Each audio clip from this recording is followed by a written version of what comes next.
बादशाह दरवेश दो जहाना दे वाली साहिबे कमाल तन तन श्री गुरु गोबिंद सिंह साहिब जी वालों बख्शिश की हुई फतेह नाल सांझ पाओ जी।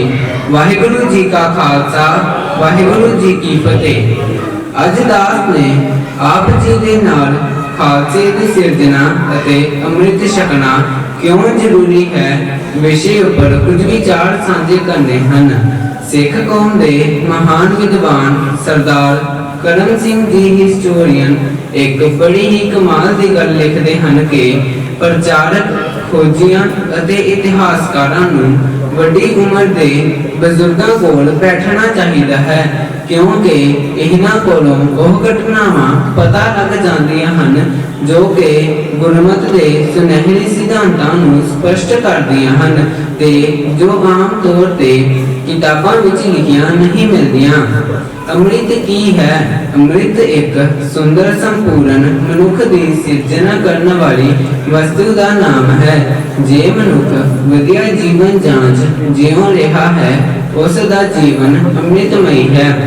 प्रसिद्ध विद्वान मिस्टर आर्नल्ड टाइम भी लिखते हैं कि जिस संपूर्ण मनुख खालसे की सिरजना धन श्री गुरु नानक देव जी अते श्री गुरु गोबिंद सिंह साहिब जी ने की है, इन्हां वर्गा कोई संपूर्ण मनुख इस संसार के होर किधरे भी नहीं मिलना। सुर नर मुन जन अमृत खोज दे सो अमृत गुर ते पाया। पर गुर सिखां नूं यह अमृत गुरु पासों सहजे ही प्राप्त हुंदा है। गुर के भाणे विच अमृत है सहजे पावे कोई। यह अमृत सानू गुरु दे भाणे विच रहिया ही मिलना है। अमृत हर का नाम है मेरी जिंदड़िए अमृत गुर ते पाए राम। परमात्मा ने यह अमृत हरेक दे अंदर रखिया है पर जिस किसी ने पीना है उस गुरु दे राही ही पीना है। गुरु नानक देव जी आखते हैं कि इंसान तू इस संसार से अमृत लैण लई आया है ते यह अमृत गुरु पासों ही प्राप्त होना है। नानक अमृत एक है दूजा अमृत नहीं।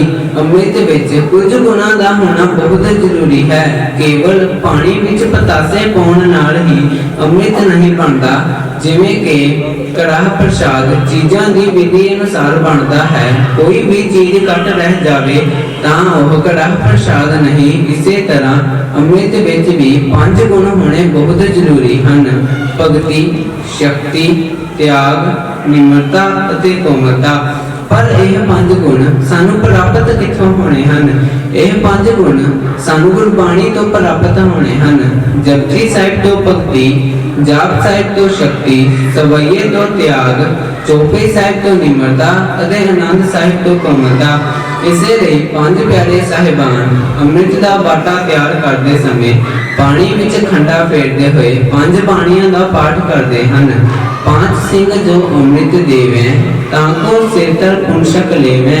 उनमिल पांचों रहत जो पाखें ताको दृढ़ कर मन में राखें। गुरसिखा ने 5 प्यारियां कोलों अमृत की दात प्राप्त करके उदों जो मर्यादा दसी जाती है उस दे धारनी होना है।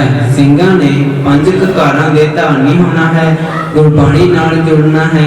नितनेम दियां बाणियां पढ़ के गुरसिख ने रोजाना ही नाम रूपी अमृत की प्राप्ति करनी है। प्रथम रहत यह जान खंडे की पहल सके सोई सिंह प्रदान अवन ना पहल जो ले। संसार के हरेक धर्म अंदर प्रवेश करने लई उस दे धार्मिक मर्यादा ते संस्कारां दे धारनी होना बहुत जरूरी है। जिवें कि हिंदू जनेऊ दान करते हैं मुसलमान सुनंत कराउंदे हैं। ईसाई धर्म विच प्रवेश करने लई बपतिस्मा लेना पैंदा है। इसे तरह सिख धर्म अंदर प्रवेश करने लई अमृत छकना अते 5 ककारां दे धारनी होना बहुत जरूरी है। अमृत छकना क्यों जरूरी है? इसका एहसास इतिहास की इस घटना तो सहजे ही हो जाता है। एक बार श्री गुरु गोबिंद सिंह साहिब जी महाराज भाई डल्ले कोल ठहरे सन तां भाई डल्ले ने गुरु साहिब की बहुत सेवा की। एक दिन गुरु साहिब ने प्रसन्न होकर भाई डल्ले नूं कहा, डल्लिया गुरु नानक दे घर विच सब कुछ है जो कुछ तू चाहुंदा है सानू दस। तां भाई टल्ले ने बहुत निमरता दे नाल जवाब दिता, धन जमीन दी बहुतात है, आप जी की कृपा सदका इज्जत भी बहुत है, तां इन्हां होर पदार्थां दी ख्वाहिश नहीं।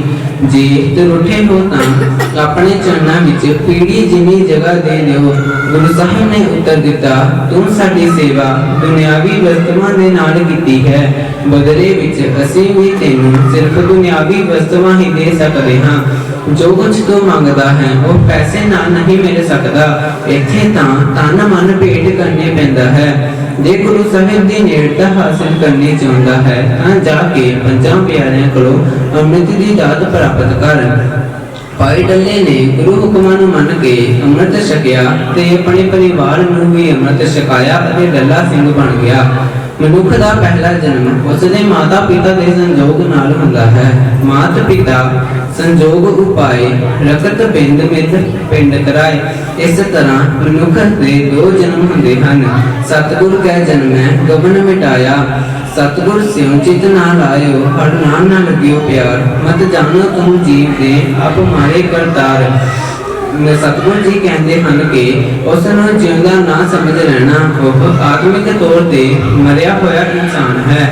असी रोजाना ही रहरास सर करते हाँ, आखा जीवा विसरै मर जाऊं कि जदों मैं परमात्मा नूं याद करता हाँ तां जिउंदा हाँ। पर सतगुर जी की वडियाई है कि पहला आत्मिक तौर पर मरिया होया इंसान भी आत्मिक जीवन प्राप्त कर लेंदा है।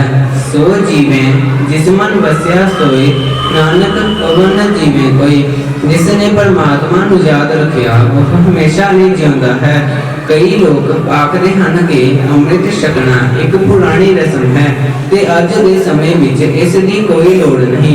देखा जाए तां अज दे समय विच अमृत दी लोड़ वधेरे है, क्योंकि श्री गुरु गोबिंद सिंह साहिब जी ने इन्हां नशे अते नशियां तो होण वालियां बीमारियां तो सानू 500 साल पहला ही बचा लिया सी। पिए तंबाकू कुठा खाए, परतरै भोगे केस मुंडाए, यह कुलहतां वड्डियां चार कर बैठे सो होए ख्वार। यही कारण सी कि पुरातन सिखां दे उच्चे सुच्चे आचरण नूं देख के कट्टर मुसलमान काजी नूर मुहम्मद भी जो अपनी रचना विच ਸਿੰਘਾਂ ਨੂੰ कुत्ते लिखदा सी, वह लिखण ते मजबूर हो गया कि इन्हां कुत्तिਆਂ ਨੂੰ कुत्ते ना समझो।